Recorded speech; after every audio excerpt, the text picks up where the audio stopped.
البدع والأهواء، أهل البدع العقائدية وأهل البدع السياسية. نقول بيننا وبينكم السلف، بيننا وبينكم الكتب، كان فيقول البدع بيننا وبينكم. Wali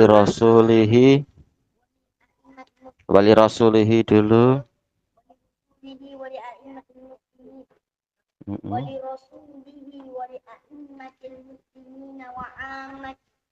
Amatihim. Baik, ada lagi yang membaca? Oh ya.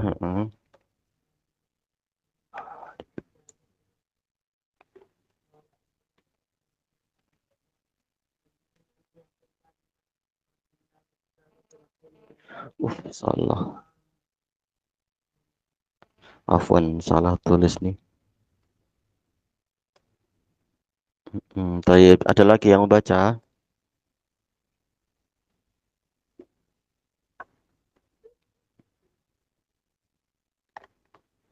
Baik.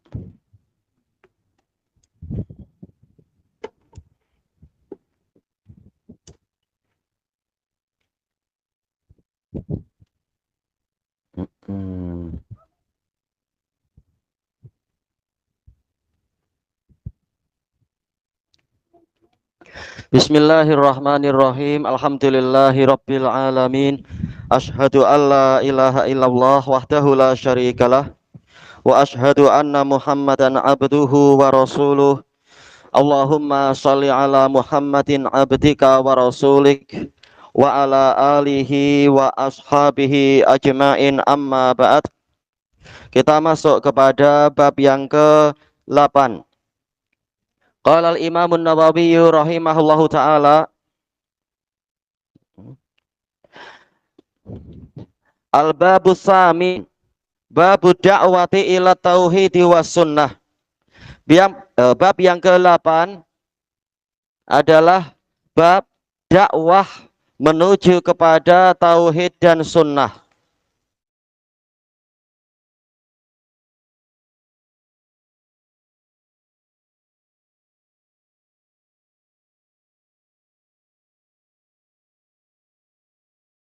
Illa bihaqil Islam, kecuali dengan hak Islam.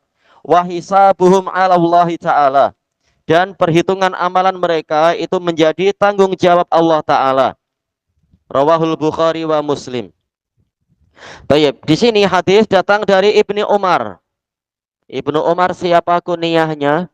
Abu siapa kunyah Ibnu Umar? Oh ya, 7 jari bukan? Baik. Itu namanya Abdullah bin Umar, tapi Abu siapa dia itu? Nah, sedikit lagi, siapa tunjuk jari? Siapa? Abu Abdurrahman. Iya, Abu Abdurrahman. Abdullah bin Qais itu Abu siapa?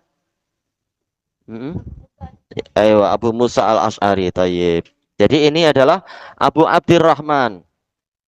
Berarti seperti hadis yang ketiga itu ya. An Abi Abdurrahman Abdullah bin Umar. Ya, hadis ketiga betul. Apa isi hadisnya? Anna Rasulullah sallallahu alaihi wasallam qala, bahwasanya Rasulullah sallallahu alaihi wasallam bersabda, umirtu, saya diperintahkan. Tayyib, tatkala Nabi Muhammad sallallahu alaihi wasallam, beliau ini adalah pembawa naba, Nabi pembawa naba, pembawa berita. Dan juga beliau itu Rasul, yaitu mursal. Siapa yang mengutuskan? Berita itu datang dari siapa? Tentunya dari Allah Ta'ala. Makanya Nabi itu sekedar melaksanakan perintah dari Allah Subhanahu wa Ta'ala. Di sini polanya adalah fi'lun madin mughayyarus shighah. Polanya dirubah. Saya diperintahkan. Fa'ilnya ditiadakan, yaitu apa? Tidak ditampakkan, tapi ma'ruf. Yang memerintahkan adalah Allah Ta'ala, karena syariat ini memang datang dari Allah Subhanahu wa Ta'ala. Maka ini bukan semata-mata perkara politik, bukan semata-mata perkara kekuasaan atau kesukaan untuk menumpahkan darah, kesukaan untuk meneror orang lain atau bangsa lain atau negara lain, bukan demikian. Tetapi ini perintah dari penguasa alam semesta, penguasa dari langit dan bumi. Dia yang memerintahkan itu. Apa isi perintahnya? An uqatilan nas. An dengan fi'il mudhari yang setelahnya fi ta'wilil masdar. Umirtu qitalan nas. Saya diperintahkan untuk memerangi umat manusia. Baik. Hatta yashhadu alla ilaha illallah. Hatta harful intiha. Yaitu sehingga apa? Takdirnya ila an. Yashhadu, sehingga mereka itu bersaksi. Yashhadu fi'lun mudhari'un mansubun bi an mudmaratan ba'da hatta. Makanya hatta dengan ila ini hampir sama, harful intiha. Sampai bila peperangan?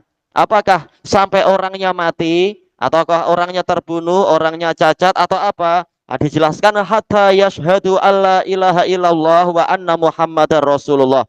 Sehingga mereka bersaksi bahwasanya tiada sesembahan yang benar kecuali Allah dan bahwasanya Muhammad adalah utusan Allah. Jadi perkaranya adalah perkara agama. Kalau orangnya sudah bersyahadat, walaupun sebelum itu dia menyakiti kita atau membunuh orang tua kita barangkali atau melukai kita, tapi setelah itu dia masuk Islam, maka dia dimaafkan atas kesalahan yang lampau. Dan musibah yang menimpa kita ataupun menimpa barangkali orang tua kita atau siapa yang disakiti orang kafir tadi, pahalanya ditanggung oleh Allah Ta'ala. Karena perkaranya bukan perkara pembalasan dendam. Kita memerangi mereka adalah demi menolong agama Allah Ta'ala, sehingga tegaklah tauhidullah dan tegaklah syariat Allah. Ini yang pertama, sehingga mereka bersaksi bahwasanya tiada sesembahan yang benar kecuali Allah dan Muhammad adalah utusan Allah. Yang kedua, wa yuqimus shalah, dan menegakkan salat. Wa yu'tuz zakah, juga menunaikan zakat. Tayyib. La ilaha illallah Muhammadur Rasulullah, ini adalah haknya Allah Ta'ala untuk dia diibadahi tanpa ada kesyirikan, dan untuk dia diibadahi dengan menggunakan, dengan menaati syariat Muhammad Shallallahu Alaihi Wasallam. Kemudian menegakkan sholat, yang mana sholat itu adalah silatun bainal abdi wa rabbih, penghubung antara Allah dengan Rabbnya, Rabb dengan hambanya. Sebagaimana dijelaskan oleh Al-Imam Ibnu Rajab Al-Hambali di dalam Jami'ul Ulum wal Hikam. Jadi menjaga hubungan, bukan malah saya ingin masuk surga tapi mau sholat tidak ta'iyah. Ini berarti engkau tidak akan dibukakan pintu surga karena tidak mau menjaga hubungan dengan pemiliknya. Kemudian wa yu'tuz zakah, dan menunaikan zakat, yaitu ini isyarat memenuhi hak para makhluk. Telah dijelaskan oleh Al-Hafidh Ibnu Hajar rahimahullahu ta'ala dalam Fathul Bari bahwasanya ibadah fi'liyah, ibadah istilahnya fi'liyah kah ya? Tayyib. Yaitu intinya adalah ya ibadah fi'liyah yang paling utama adalah sholat. Sementara ibadah maliyah yang paling utama adalah zakat. Dua-duanya adalah rukun Islam. Tayyib. Jadi kuncinya pada apa? Kuncinya pada tiga perkara ini. Sebagaimana yang Allah Ta'ala firmankan, wa ma umiru illa liya'budullaha mukhlishina lahuddina hunafa wa yuqimus shalah wa yu'tuz zakah wa dzalika dinul qayyimah. Padahal tidaklah mereka diperintahkan kecuali agar mereka menyembah Allah semata dalam keadaan mereka itu lurus di atas agamanya, yaitu berpaling dari kesyirikan menuju kepada tauhid, berpaling dari kebatilan menuju kepada kebenaran, memurnikan agama hanya untuk Allah, dan menegakkan sholat, juga menunaikan zakat, dan itu adalah agama yang lurus. Makanya Allah Subhanahu wa Ta'ala mendatangkan tiga syarat ini di sejumlah ayat. Di antaranya adalah firman Allah Ta'ala, fa in tabu wa aqamus sholata wa atabuz zakata fa khallu sabilahum. Kemudian apabila mereka bertaubat, kata para mufassirin, yaitu bertobat dari kesyirikan. Berarti apa? Ya, mentauhidkan Allah. Dan menegakkan sholat, juga menunaikan zakat, maka bebaskan jalan mereka. Jika Allah Ta'ala mengatakan fa in tabu wa aqamus shalah wa atawuz zakah fa ikhwanukum fid din. Kemudian apabila mereka bertaubat, yaitu dari kesyirikan dan kekufuran, juga menegakkan sholat dan menunaikan zakat, maka mereka adalah saudara kalian di dalam agama ini. Baik. Makanya disebutkan di dalam hadis ini fa idza fa'alu dzalik. Kemudian apabila mereka telah mengerjakan perkara tadi, tiga perkara itu, asamu minni dima'ahum wa amwalahum. Mereka telah melindungi darah-darah mereka dan harta benda mereka dariku. Yaitu Rasulullah sebagai waliul amr tidak lagi akan menumpahkan darah mereka dan tidak pula merampas harta mereka karena mereka adalah muslimin. Lahum ma lakum wa alaihim ma alaikum. Mereka punya hak seperti hak kalian wahai kaum muslimin, dan mereka memiliki kewajiban seperti kewajiban kalian. Kita sama-sama bersaudara. Kalau kewajiban sudah ditunaikan, maka haknya juga akan diberikan. Kemudian illa bihaqqil Islam, kecuali dengan haknya Islam. Apa haknya Islam itu? Ya itu tadi masalah penunaian zakat. Itu ada hak Islam, ada hak para fuqara wal masakin. Ada juga hak siapa lagi? Para ghurama, orang-orang yang terlilit hutang dan kesulitan membayar. Juga ada hak siapa lagi? Ibnu Sabil, orang-orang yang terputus bekal di dalam safarnya dan seterusnya itu. Ini termasuk dari hak Islam. Wa hisabuhum 'ala Allah taala. Sedangkan perhitungan amalan mereka itu menjadi tanggung jawab Allah taala. Dinukilkan oleh Al-Imam An-Nawawi rahimahullah dalam Syarah Sahih Muslim, ini menunjukkan bahwasanya bahwasanya hukum Islam itu berjalan sesuai dengan zahirnya. Kalau zahirnya dia sudah bersyahadat, menegakkan sholat, menunaikan zakat, maka dia adalah muslimin. Tidak boleh dia ditumpahkan darahnya atau dirampas hartanya, kecuali apabila ada faktor-faktor yang lain yang insya Allah akan disebutkan di dalam hadis Ibni Mas'ud itu, yang menyebabkan darah mungkin masih akan tetap tertumpah atau harta itu masih akan diambil sesuai dengan kadarnya. Tapi secara umum orang yang sudah melaksanakan tiga perkara ini, maka dia dihukumi sesuai dengan zahirnya, dia muslim. Kita tidak diperintahkan untuk membongkar isi hati dia. Tayyib. Kecuali kalau ada alamat dia ternyata membatalkan keislamannya sendiri, itu salah dia sendiri. Misalkan apa? Dia mencaci maki Allah atau mencaci maki Rasul atau mengolok-olok agama ini atau mengolok-olok orang yang taat kepada syariat, bukan karena masalah pribadi tapi masalah kesetiaan dia pada agama Allah.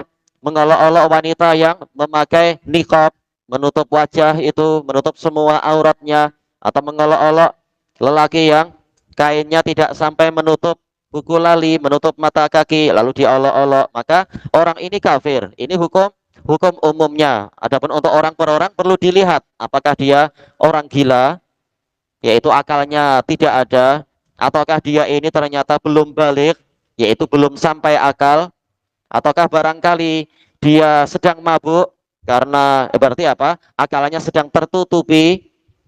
Ini masing-masing ada hukumnya sendiri-sendiri. Maka yang seperti ini atau dia dipaksa untuk melakukan seperti itu, maka ini tidak kafir karena ada faktor-faktor penghalang. Namun hukum secara umum dia kafir.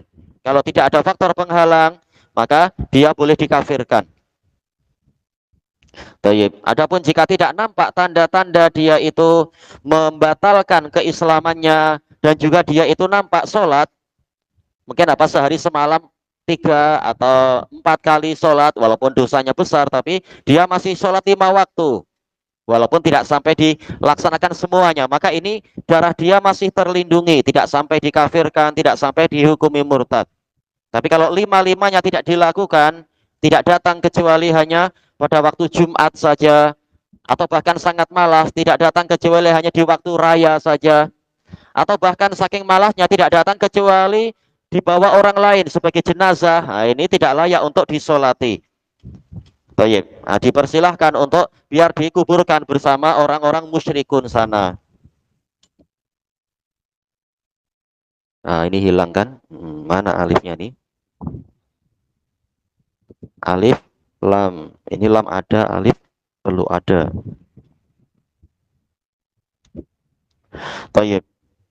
Apa inti dari pembahasan hadis yang ke-8 ini? Intinya adalah bahwasanya Islam itu adalah agama amalan. Dia dibangun di atas dua kalimat syahadat, namun juga ditambah lagi ada amalan-amalan zahir berupa sholat 5 waktu dan juga ada penunaian hak makhluk, yaitu adanya zakat. Dan dari sini tahulah kita bahwasanya Islam itu dibangun di atas rahmat. Tidak hanya seseorang itu memikirkan diri sendiri, tapi juga memikirkan para fuqara. Bagi orang-orang yang mampu berzakat, maka dia diwajibkan untuk membayar zakat. Yang tidak mampu, maka kullu ma'rufin shadaqah. Setiap perkara yang ma'ruf adalah sedekah. Sebagaimana dalam hadis Hudzaifah radhiyallahu anhu. Baik. Dan juga agama ini dibangun di atas hukum zahir dan dinukilkan ijma oleh Al-Imam An-Nawawi rahimahullahu ta'ala. Tidak dibangun di atas persangkaan, tapi dibangun di atas hujah yang jelas. Tidak dibangun di atas perkiraan atau dugaan. Perkiraan, tetapi apa? Dibangun di atas dalil yang jelas. Tidak, yaitu apa?